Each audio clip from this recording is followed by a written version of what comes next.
ሰላም ሰላም ሰላም ሰላም ሰላም እንዴት ናችሁ? ቤተሰብ እያላችሁ ቤተሰብ ሰላማችሁ ብዝት ይበል። ዛሬም በአዲስ ሀሳብ ጉዳይ መጥቻለሁ። እንደምታውቀው የሩታና የአብርሽ ጉዳይ ብዙ እያነጋገረ ነው። ሰሞኑን አንድ የተለቀቀ ቪዲዮ ነበር። ብዙ አነጋጋሪ ሆኗል። ምንድነው አነጋጋሪ የሆነበት? እንደምታውቀው ከሩታ ጋር እንደተጋባ ይታወቃል። ወልዷል። ከዛ ብዙ ወደ ውጭም ሄዶ እንደነበር እናስታውሳለን። ከዛ በሽማግሌም እንደዛ እየተባለ በፍርድ ቤትም ነገሩ ዘግይቶ ነበር። ነገር ግን አሁን ቁርጥ ያለው ነገር ታውቋል። ተለያይተዋል። ነገር ግን ከሄርሜም ጋር ያለውን ግንኙነት ያው ሲስተር ብራዘር መሆኑ ይታወቅ ነበር። ነገር ግን አሁን ወደ ቀለበት ተሸጋግሯል። የሩታ መንጨርጨር አሁን ብሶባታል። ስለዚህ እንግዲህ ቀለበት አድርጎላታል። እሷም ሩታም ከሲስተሯ ጋር ፕሮግራሙን በጥብጠዋል። ዳኒም እንግዲህ ከየት እንደመጣ ባይታወቅም ከች ብሏል። ሩታን እፈልጋታለሁ ሲል የነበረ ሰው አሁን ደግሞ ተመልሶ ወደ አብርሽ አፍጧል። ካልፈቀደች ለጭራሽ ቀለበትን ማድረግ ሁሉ አትችልም ሲል ነበር። ነገር ግን እሱ ለምን እንዳሰበ ባይታወቅም ብዙ ነገሮችን ሲያደርግበት ሩታን እፈልጋታለሁ ሲል እያለ ሲያበሳጨው ኖሮ አሁን ወደ ቁርጡ የተሄደ ጊዜ ብዙ ነገር ከተደረገ በኋላ አሁን ሌላ ጣጣ ሌላ ጦስ እየመጣባቸው ይገኛል።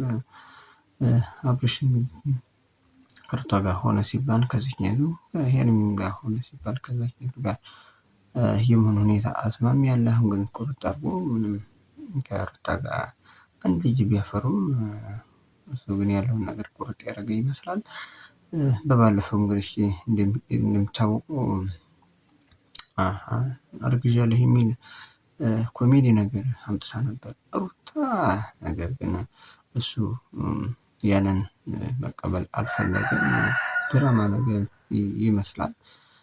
ኤኒዌይ ከሩታ ያለውን ህይወት ያቆመ ነው የሚመስለው።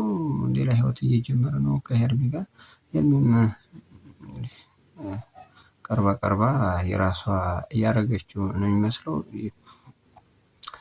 ብዙ መስዋዕት ሆናለች።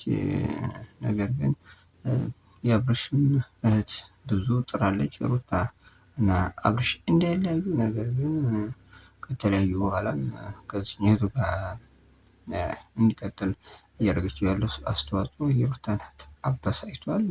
ፕሮግራሙን ብጥብጥ አድርገውታል። በተጠሩበት ፕሮግራም መጥተው ፕሮግራሙን የማበላሸት ሁኔታ ነው የታየባቸው።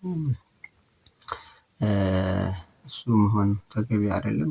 ከሆኑ በአንድ ሆኖ ካልሆኑ ደግሞ ጀስት የራስ ጉዳይ ብሎ መተው የተሻለ ነገር ሳይሆን አይቀርም። ነገር ግን ሩታ እየሄደችበት ያለችው ከእሱ ጋር ስትሆን ሰላም የማትሰጥ ሲሄድም እንደዚሁ እየተከተለች የራሱን ላይፍ እንዳይኖር እያደረገች ነው።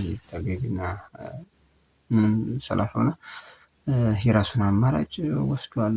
ሶ አብርሽ ባለበት ይመቸው። እሷም የራሷን ላይፍ መቀጠል ያለባት። የሩታ እንግዲህ እጅግ በጣም ተበሳጭታለች። ጭራሽ እንዲህ ማድረግ አልነበረብህም የሚል ነው ማስፈራሪያና ዛቻ ለአብርሽ እየተሰጠ ያለው። የአብርሽ ጥፋት ብዙ ባይታየኝም ነገር ግን ሩታ ትልቅ ጥፋት እያጠፋች ነው የሚባል ወይ ከእሱ ጋር ሲገባት ወይ መተው ወይ መከተል ስለሆነ ከሁለት አንዱ መምረጥ ነው። ሰውየውን ወይ ሰላም መስጠት ወይ ደግሞ ከእሱ እንዲሆን ማድረግ እንጂ ሌላ ዝባዝንኬ መከተል ተገቢ ስላልሆነ በመጨረሻም ቢሆን ፕሮግራሙን አበላሽተውባቸዋል። ያለው ነገር ይሄ ነው። በቀጣይ ደግሞ ምን ይሆናል? ይታረቃሉ ወይስ በዚሁ ይቀጥላል? ነገሮቹ ክፍተቱ ይጠነከራል የሚለውን የምንመለስበት ይሆናል። የተለያዩ ቪዲዮዎችን እንግዲህ ርዕሰ ጉዳዮችን እያነሳን የምንዳስስበት ይሆናል ብዬ አስባለሁ። ቤተሰብ ላይክ እና ሰብስክራይብ ማድረግ እንዳይረሳ። ሰብስክራይብ ማድረግ ስለሚያበረታታ ቤተሰብ እያላችሁበት ሰላማችሁ ይብዛ። ይመቻችሁ።